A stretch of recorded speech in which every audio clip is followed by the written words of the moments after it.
का नाही, जितकं ते भव्य आहे मला असं वाटतं तितकं हेही भव्य आहे.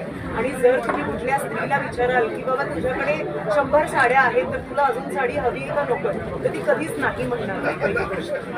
तर मला असं वाटतं कपड्यांच्या बाबतीत अगदी तसं आहे. आजकाल तर असं झालं आहे की दर दिवशी फॅशन बदलते आणि फॅशनमध्ये इन सिंक राहायला आपल्याला कपड्यांची आपल्याला फॅशनेबल राहायची गरज वाटते आणि ती सगळी गरज तुमची इथे एका फॅशन मॉलमध्ये या किसान फॅशन मॉलमध्ये पूर्ण होते.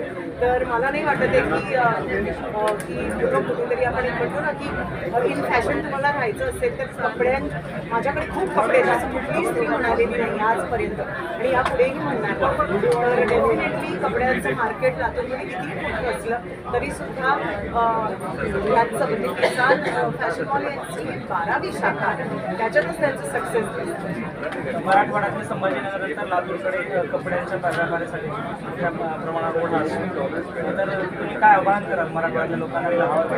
मला फक्त एवढंच सांगायचं आहे की इकडे या तुम्हाला संपूर्ण मनासारखं खूप व्हरायटीज मिळतील. अगदी लहान मुलांच्या कपड्यांपासून ते अगदी मोठ्यांच्या कपड्यांपर्यंत अगदी 99 रुपयाच्या साडीपासून ते अगदी सरांकडे 80,000ची सुद्धा साडी आहे.